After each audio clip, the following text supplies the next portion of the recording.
नमस्कार दोस्तों, आप सभी का फिर से मैं स्वागत करता हूँ स्केरी बेल में। मैं आपका दोस्त आशीष तमाम।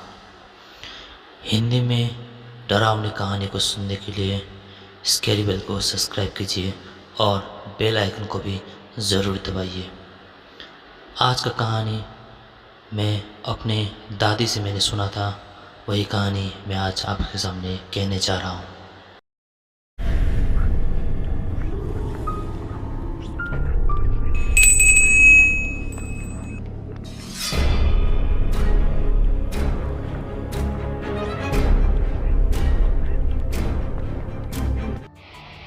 जोगी और लाश। ये कहानी मैंने बचपन में कालिम्पोंग में स्थित मेरी एक दादी से मैंने सुना था।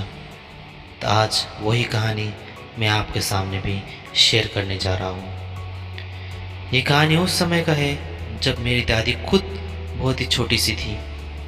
तो एक दिन क्या हुआ कि अचानक उनके गांव में कोई एक औरत गुजर गई।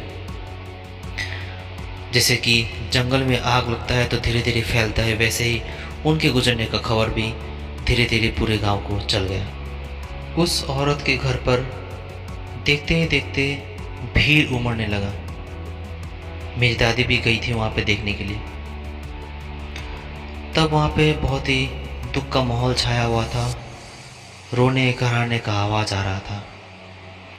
वैसे तो उस लाश को उसी दिन शमशान पर ले जाकर जलाने का बात तो चल रहा था, पर उनकी फैमिली काफ़ी बड़ा होने के कारण और सज्जन काफ़ी दूर होने के कारण ये निर्णय लिया गया कि जब उनका सज्जन आ जाएंगे तो उसके बाद ही उस लाश को ले जाकर शमशान में ले जाकर जलाया जाएगा। तो मतलब फैसला ये हुआ कि उस रात को उस लाश को उसी घर में रखा जाएगा। नियम ये होता है कि कभी भी लाश को हम लोग अकेला नहीं छोड़ते, चाहे वो घर पर ही क्यों ना हो। तो इसी नियम के चलते रात के समय उस लाश को एक रूम में रखकर काफ़ी लड़के उसी रूम में बैठे हुए थे। सामान्य तौर पर तो लाश रखे हुए घर पर कोई सोता नहीं। इसका कारण है बहुत भीड़ और बहुत सारा हल्ला होने के कारण कोई ना कोई तो वहाँ पे जगह ही रहता है, किसी को नींद आता ही नहीं। पर उस घर पर कुछ अलग ही हो रहा था। अचानक से एक ही समय पर एक साथ सभी को बहुत ही नींद आने लगा था।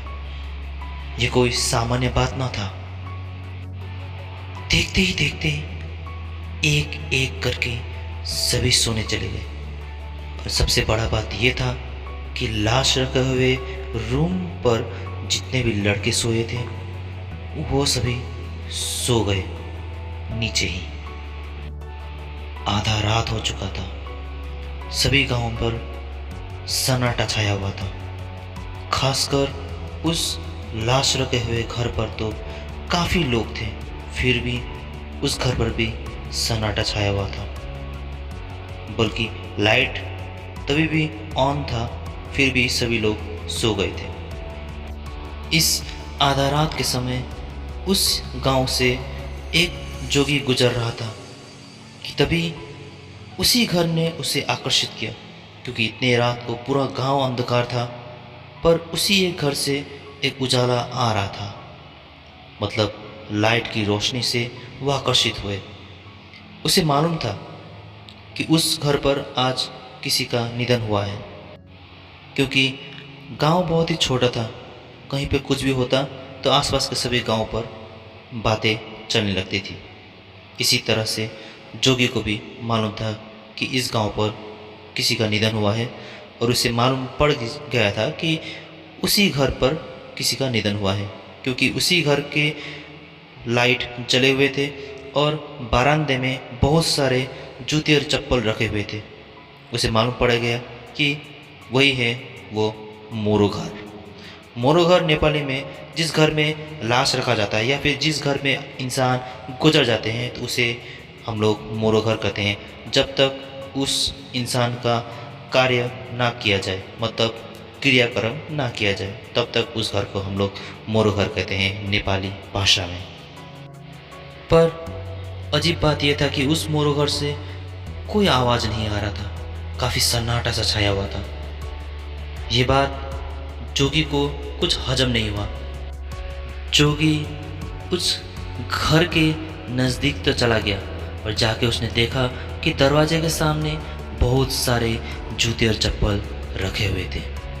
इसका मतलब साफ था कि अंदर काफ़ी लोग हैं, पर सन्नाटा इतना छाया हुआ था कि वो थोड़ा सा समझ नहीं आया उसको कि अंदर सच में लोग हैं या नहीं। दरवाज़ा खुला था। उसने दरवाजे से ही झांक के देखा तो सभी नीचे पड़े हुए थे, सभी मस्त सो रहे थे। ये देखकर जोगी ने भी मन ही मन में कहा कि कैसे लोग हैं, कैसे सो सकते हैं वो लोग ऐसे समय पर। अब जोगी को अंदर जाने का चाह होने लगा, पर सभी जब सो रहे थे तो उसे भी थोड़ा सा अजीब सा लगा अंदर जाने का। तो जोगी ने सोचा कि मैं पीछे से जाके जहाँ पे लाश रखा हुआ है उस रूम में जाके देखता हूँ, वहाँ तो लोग जगे ही होंगे। तो वो पीछे की तरफ चला गया। जब वो पीछे की तरफ चला गया जोगी, तो वहाँ पर जो खिड़की पे एक पर्दा लगा हुआ था, तो पर्दे को उसने थोड़ा सा हटा के उसने देखा कि सच में वहाँ पर भी बहुत सारा ही सन्नाटा छाया हुआ था। वहाँ पर भी लोग सोए हुए थे। ये देखकर जोगी को कुछ तो अजीब लग रहा था कि ऐसा तो होना नहीं चाहिए, पर ऐसा हो रहा है। इससे पहले कि जोगी को कुछ समझ आता, उसका आंख उस लाश की तरफ चला गया। उसने उस लाश को देखा नहीं था। लाश का चेहरा कफन से ढका हुआ था। उस लाश की तरफ जैसे ही चला गया तो लाश के हाथ की तरफ चला गया। जब उसका आंख, तो उसे एक क्षण के लिए ऐसा लगा कि उसका हाथ हिला, उस लाश का हाथ हिला। फिर जोगी को लगा कि ये उसका वहम होगा। इससे पहले कि जोगी को कुछ समझ आता, वो लाश अचानक से कांपने लगा। थर थर थर थर करके वो कांपने लगा। वो दृश्य देखकर तो जोगी का शरीर जैसे मानो जाम हो गया हो। वो हिल ही नहीं रहा था, शायद डर के कारण हो ऐसा। बस अब जोगी देखना चाहता था कि वो लाश के साथ होता क्या है। जोगी चुपचाप उस लाश को देख ही रहा था। लाश अचानक से बहुत कांपने लगा। उसके थरथराने का आवाज़ तो बाहर तक आ रहा था, पर फिर भी पता नहीं अंदर सोए हुए लोगों को तो सुनाई ही नहीं दे रहा था। शायद उनका नींद जो था वो कोई आम नींद नहीं था, वो एक मायावी नींद था।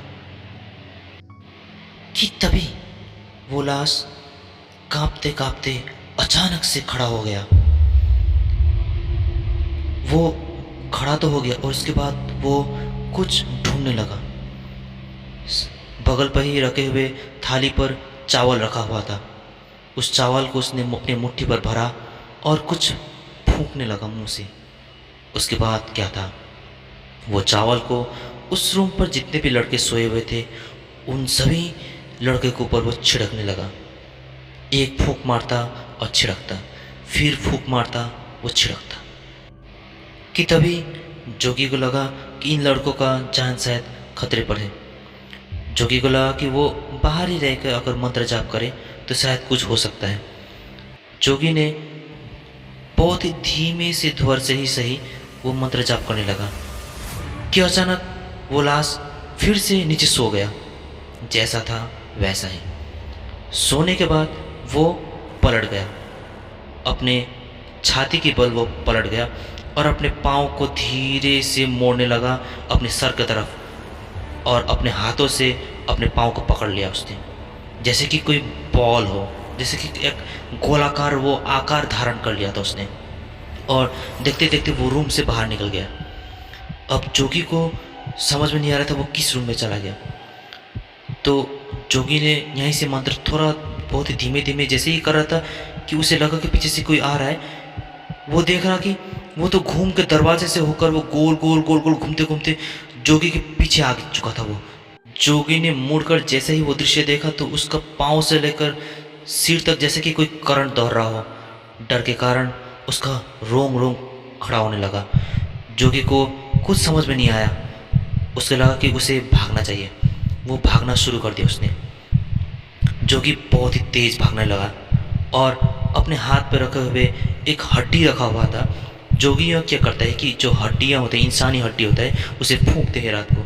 तो वो जोर जोर से फूंकते फूंकते दौड़ने लगा। उसका फूंकने का कारण था कि शायद उसके आवाज़ से कोई इंसान उठ जाए और उसका मदद करे, पर कोई नहीं उठा। पीछे एक झलक जब जोगी देखता था, तभी उसे दिखाई दे रहा था कि वो लाश तो गोल गोल गोल गोल घूमते घूमते अपने शरीर के बल से गोल गोल गोल गोल, जैसे कि कोई गेंद हो, गोल गोल घूमते घूमते वो पीछा कर रहा था। जोगी जंगल के रास्ते में भाग गया। जिस जंगल पर जोगी भाग रहा था, उस जंगल पर नेपाली भाषा में एक कूड़ो बोलते हैं हम। उस कूड़ो क्या होता है कि छोटे छोटे फल होते हैं। फल तो वो खाया नहीं जाता, पर उस छोटे छोटे फल पर बहुत सारे कांटे लगे होते हैं। तो जोगी जब दौड़ रहा था तो वो लाश भी उसके पीछे पीछे ही आ रहा था। दौड़ते दौड़ते वो शंख फूंकते फूंकते दौड़ रहा था, लेकिन कोई उसका आवाज़ नहीं सुन पा रहा था। गांव में तो उसका आवाज़ कोई नहीं सुन पा रहा था, भले जंगल में और कौन सुनेगा। दौड़ते दौड़ते दौड़ते वो बार बार पीछे देखता तो वो गोलाकार आकार में दौड़ते दौड़ते वो आगे ही भाग रहा था और पीछे पीछे वो लाश गोलाकार आकार में, जैसे कि चक्का की तरह ही, समझ लीजिए ऐसा ही चक्का की तरह वो पीछे पीछे गोल गोल घूमते घूमते जोगी का पीछा कर रहा था। रात भर भाग रहा था, रात भर भाग रहा था। वो उस गांव से काफ़ी दूर निकल गया था कि तभी उसे लगा कि सुबह होने वाला है। तो पीछे मुड़ते मुड़ते उसको एक समय ऐसा लगा कि शायद वो पीछा नहीं कर रहा। तो एक समय उसे लगा कि वो पीछा नहीं कर रहा, तो वो पीछे एक बार मुड़ के उसने देखा तो वो गोलाकार जो लाश था वो घूम के जैसे आया था वैसे ही जा रहा था। तो जोगी वहीं पे बहुत देर तक सांस लेने लगा और पास ही में एक नदी था, वहाँ से पानी पीने लगा और थोड़ा देर वहीं पे लेट गया। रात भर दौड़ने के कारण वो काफ़ी थक चुका था। तभी जोगी थोड़ा देर आराम करने के बाद उसी घर के तरफ, उसी गांव की तरफ वो चलने लगे। वो गांव से दौड़ते दौड़ते काफ़ी दूर निकल गया था, तो उसे जाहिर सी बात है कि आते समय भी उसे काफ़ी समय लगा होगा। काफ़ी थकावट भी था, वो दौड़ के नहीं आ सकता था, वो चलते चलते ही आ रहा था। जब वो गांव पे पहुंचा तो उसी घर के आसपास देखा रहा कि बहुत सारे इंसान भीड़ लगे हुए थे और देखा था कि उस लाश को ले जाने के लिए सभी लोग वो बांस को बांध रहे थे और लाश को भी साथ ही साथ उसको बांध रहे थे। तभी जोगी ने आकर सभी को रोका। जोगी ने जब उस लाश को ले जाने से रोका तो उसके आत्मीय सज्जन, मतलब उस लाश के आत्मीय सज्जन आए सामने और उन्होंने कारण पूछा। तो जोगी ने रात के समय उसके साथ हुए घटने को फिर से दोहराया बातों से। उसने सभी वो कह दिया जो उसने देखा था, जो उसने फील किया था, वो सभी उसने कह दिया रात के घटने को। कई लोगों ने उसका विश्वास नहीं किया, पर कई लोग ऐसे भी थे जो थोड़ा ही सही उसके ऊपर विश्वास कर रहे थे। कि तभी जोगी ने कहा कि ठीक है, अगर आप लोगों को मेरी बातों में विश्वास नहीं तो मैं जिस जंगल से गया था तो वहाँ पे कूड़ो था। मेरे देखिए शरीर में भी, मेरे कपड़ों पर बहुत सारे कूड़ो लगे हुए हैं। अगर मेरा बात झूठ है तो आप लाश को ज़रा ध्यान से देखिएगा, तो वहाँ पे ज़रूर वहाँ पे कूड़ो लगा होगा। और जिस रफ्तार से ये शरीर मेरे ऊपर गोल गोल होकर वो दौड़ रहा था, मेरा पीछा कर रहा था, ज़रूर इसके शरीर पर घाव या चोट का निशान तो ज़रूर होगा। तो जब आतिश सज्जन ने जब उस लाश की तरफ देखा तो नाखून पे बहुत मिट्टी लगा हुआ था और हाँ, सचमुच उसके कपड़ों पर भी वो कूड़ो लगा हुआ था। ये देखकर सभी दंग रह गए। तभी उसने चावल छिड़कने का बात भी कह दिया था। तभी जो भी वो लड़के उस रूम में सोए हुए थे सभी को एकत्रित कर लिया, तो उनसे पूछा गया। तो एक दो लोगों ने कहा कि हाँ सचमुच, सुबह मैंने जब उठा तो वहाँ पे चावल तो था, मेरे शरीर पे भी, मेरे बाल पर चावल लगे हुए थे, ये बात तो सच है। तो एक दो लोगों ने थोड़ा ध्यान दिया था, मतलब उस चावल की तरफ, तो ये बात भी साबित हो चुका था। जोगी की इस बात को सुनकर जो भी लोग अब तक विश्वास नहीं कर रहे थे वो लोग भी अब विश्वास करने ही लगे, क्योंकि इतना बड़ा सबूत देने के बाद तो विश्वास करना उनका मजबूरी बन चुका था। कि तभी एक ने पूछा कि अब क्या होगा। क्योंकि इसने तो मेरे ऊपर चावल छिड़क दिया, मेरे साथ साथ मेरे दोस्तों के ऊपर भी चावल छिड़का हुआ है, इससे क्या होगा। तभी जोगी ने कहा कि घबराने का कोई ज़रूरत नहीं, इसे ले जाने से पहले पहले इसे स्वच्छ करना पड़ेगा। तभी जोगी ने उस लाश को स्वच्छ किया और जितने भी लड़के वहाँ पे सोए हुए थे उस रूम पर रात के समय, उस लड़के को भी स्वच्छ कर दिया और कहा कि अब घबराने का कोई डर नहीं।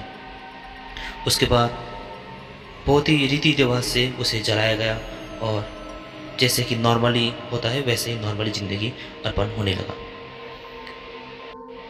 यही है जोगी और लाश का घटना। ये कोई एक सिर्फ कहानी नहीं है, ये एक 100% रियल कहानी है, बहुत ही पुराना।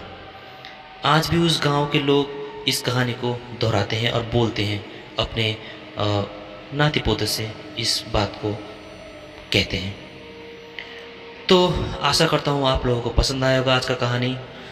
तो मिलते हैं आपसे नए कहानी के साथ। और कोई अगर नए व्यूअर्स मेरे इस चैनल को देख रहे हैं तो ज़रूर सपोर्ट कीजिए मुझको और सब्सक्राइब ज़रूर कीजिएगा और कमेंट ज़रूर कीजिएगा। धन्यवाद मुझे सुनने के लिए, थैंक यू। मिलते हैं आपसे अगले स्कैरी बेल की कहानी पर। धन्यवाद।